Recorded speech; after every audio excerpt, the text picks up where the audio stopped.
You know, we've all been doing amazing work tonight. The features have been great, and I've enjoyed everybody. And I'm just going to get straight to the poems. So I'm going to say a little bit in between. I'm kind of like Mark. I think I'm introverted. I don't know. There's think pieces every day that tell me I'm not what I think. So I don't know. I'm a real good Negro. I smell right, and when I don't, I wash up good. I wash so hard it hurts. I fuck stiff. I don't ask no questions. Trim my grass, trim my voice, I clock in on time, I clock in. I'm always clocked in. Boss say some hour he gonna give me a break. Got patience in my heart, got soap in my mouth, got manners, got Jesus Christ, got new shoes, got so many cliffs to walk off of. That's it, you know. I think I knew the poem was done, but I don't know, y'all like, at the end of poems, y'all don't always react, so I'll be like, this is different, I don't know, so I'll just tell you when I'm done at the end. Done! It's just me, I was looking around, I was like, I'm like the only one in the corner, I was like, okay. I'm not necessarily afraid of having children, but I am. It's like, I have like this whole stereotypical black woman thing. It's like, I ain't afraid of nothing, right? But it's stupid, and I'll do a poem about that later. But the point is, I have like this, I want to bring beautiful children into this world, and my whole pushback thought and mindset is nobody's going to make me afraid of that, right? I think the rebellious thing to do is to bring more beautiful children into this burning world, and that sounds ridiculous at the same time. So I wrote a poem about that, and yeah, you want to hear it? Yes. I've never done it off the top of my head, so if I mess up, just snap do whatever you want to do, just clap louder or something, and I'll push through. I tell my mother I am not well. She asks if I am pregnant. I say no, unless a runny nose is a sign of pregnancy. She laughs, I chuckle. She talks, I think. We talk, I am not here. I imagine a different conversation. I tell my mother I am not well. She asks if I am pregnant. I say yes. I say, it is 2017 and all the dead are still dying. Am I wicked to attempt life at a burial? She asks, are you well? I say no. I have these flowers for my young. Their delivery will be the funeral I show up to just to see them put into the ground. I have prepared my eulogy. I have laid out my best black dress, heels perfect for the after party. I will hold their bodies tight to my chest, party like it's 1999 because it has always been. A person will tap my shoulder. A person will ask my wilted children if they can have this dance, slip their hand into mine, lay their cheek upon mine. They'll say something about the good times, the meaning of life, things that remind me of how much I love and resent love, how it is our favorite way to pretend. I'll press my cheek back into her cheek, ask my mother if she is well. She'll say, sometimes. She'll say, I am still a hopeful dancer with all these flowers for my young, cradling you in the center of a sinking floor.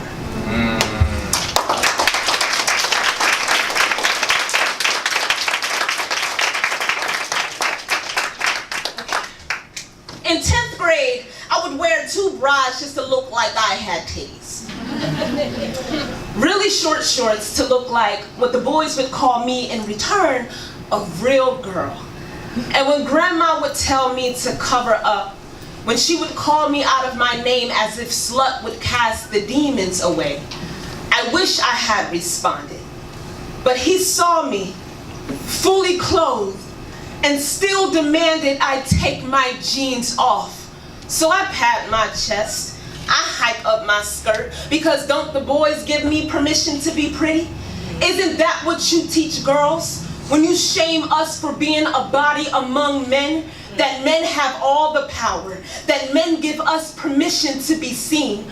I was a confused child. The greatest thing I learned about my yoni was how to dress it up so much I could pretend it did not exist. But it can still be hunted, but that surely sounds familiar, but that surely sounds like another magic declared invisible. If a girl's body is only a whistle in a room full of sergeants, then a black girl's body ain't even a sound at all. Don't they always want to police her when she show up? Don't they always want to pretend to mourn when she goes missing? It took me so long to love this body, so long to wear my skin like surrender is not an option, so long to wear my skin like my grandmother cursed her complexion until she drowned in it, like survival is my favorite affirmation, like respectability will not reside here today. Every room in this house is full, and I will dress and flaunt and cover and not cover up whenever and however the fuck I want to. I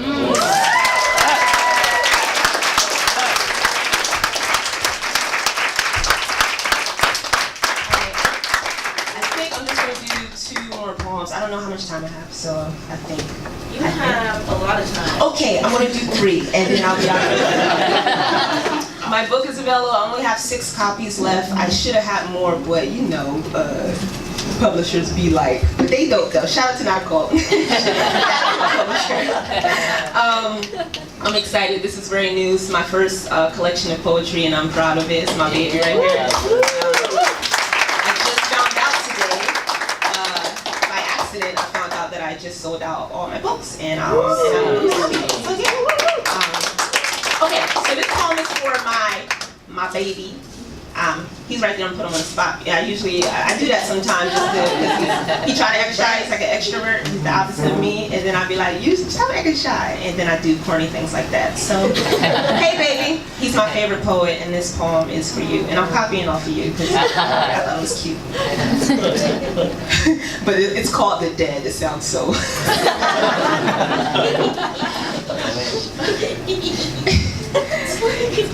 Even the non-believers believe.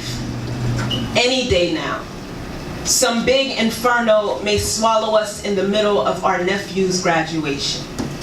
The question is not if we can all be destroyed. The question is, by what kind of fire? All who pray upward may call the fire God. The atheist may call the fire a fire. The rest of us may call it a metaphor, or earth on which we currently exist. This bush continues to burn, and all try to comprehend how some are engulfed in flames, yet cannot be destroyed. I lay on this bed, my lover's brown fingers interlock with the black of my own. We do not speak of Armageddon. I ask him for permission to pray over his body, say amen 3 different ways, then attempt to get enough rest for wedding shopping. Sometimes it is fun to pretend this is the beginning of forever. Sometimes, in the middle of a life investment, we joke about whether we can hold us down during the apocalypse. I know I can hold you down. You say I can't, but I can. Then we stare into each other's eyes, confront what we have been doing all along, and again in the dawn, when we awake in this same afterlife, everyone's still pretending we are all alive.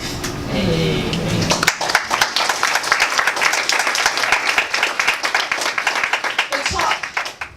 Morning. The first time with the girl. My grandmother catches us. Telephones the girl's caregiver. They was jumping on that bed. I don't know much about sex, but I know I am sort of having it, and I know it is different than jumping on the bed. Perhaps this is one of those ways in which old folks avoid the truth. My grandmother never speaks of that moment again. Morning, the first time with a boy. The wet against my skin wakes me. I wasn't told you could cut this much. Homegirl said, it hurts. You bleed as much as a nose does. think sheets soaked in blood must be punishment for the night before. Adults always speak of sex in the context of punishment. But mama, she don't talk about it. I caught her in the bed with dad once. She jumped, slammed the door, and pretended nothing happened. Grandma said, don't get pregnant. Don't be a fast ass with them boys. Dad beat me once when he caught my hands getting familiar with my own space. Mama doesn't speak about sex. When I tell her I need birth control, her eyes snatch the open up out of me. Her silence bellows, bad girl, you too open girl, cover up. I didn't know it could cut this much. When I learned it is not okay to bleed, it's safer to suffocate the woman inside you. We learn about consequences in fourth period from a white woman. Photos of STDs, video of a vagina crying out a baby. We are taught to fear the rhythm our hips can make. Sex is something you do in the dark, back bent, with a love who doesn't know your name enough to moan it. Thank y'all. And if I run out of poems today, books, my bad, if I run out of poems. If I run out of books, you can keep in touch with me online. The easiest way to, my name is complicated to spell. My mama was trying to be fancy. Her name starts with A-L-Y, so she was trying to match it. My name is Alyesha. It's A-L-Y-E-S-H-A, like Alyesha. Last name Y is like the owl, right? If you're from the East Coast, like the chips, you feel me? So Alyesha Wise looks like Alyesha Wise. You can find me everywhere, and if you wanna, you can order my books online too. You're not gonna remember the John. John is an East Coast word. I'll explain later. Just come talk to me. Okay. Last one. My thoughts ramble. It's so okay. All right. I can't leave any stage without just giving a lot of praise to black women. That's who I am, and that's who I must honor. A great lie about being black and strong women is that we're black and strong women for everyone else. The last time I checked, I was still lifting me up off the ground. But all the roosters keep crowing, as if it ain't well past dawn, as if I ain't already put in work, as if I ain't fit enough to fuck, and fill bellies, and heal wounds, and not break my back. We are mega beings fractured.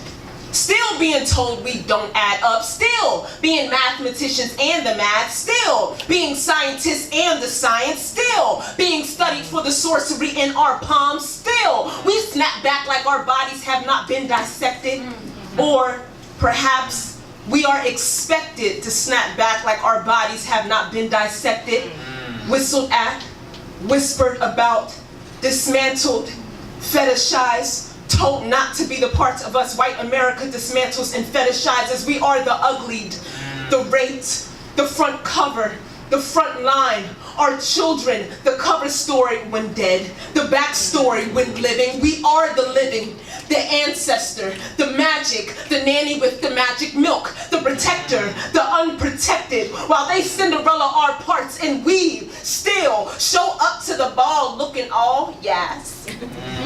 Outfits loud, dance moves loud, popping gum loud, glorious. How the black woman turns the loudest one in a room that tries to silence us. How our armor in a world of take is to give, or to say nah bruh, or to get our hair did, or to call somebody out in the middle of the street, or to mean mug, or to cry, or to slit our wrist. And this is when we are the most quiet, and this is when we are the most like Yahweh, performing miracles while offering up our bodies. So if she chooses to wash away the blood in a bottle of liquor or at the bottom of the bath, I will still call my sister holy. Each time she emerges from a dark space, I will call my sister a resurrection. Amen, Harriet, Mary P. Johnson, Daisy Bates, Ella Baker, Amen, Coretta Scott, I mean Betty Shabazz, 4 little girls in Birmingham, do you rest? Salute Angela, Assata Shakur, Ava DuVernay, Serena Williams, thank you for life, Allison. Salute Alyesha, salute Patrice, salute Opal, Oya, Oshun, Yamoha, Mayat, my blessings, mothers of the movement. How do you not weep on red carpet? Salute all my sistren. Do you ever imagine this world stripped of the black woman? How some would rejoice. Hallelujah. As if the church wouldn't cave on in. As if most of the living wouldn't forget how to be alive. Thank y'all so much.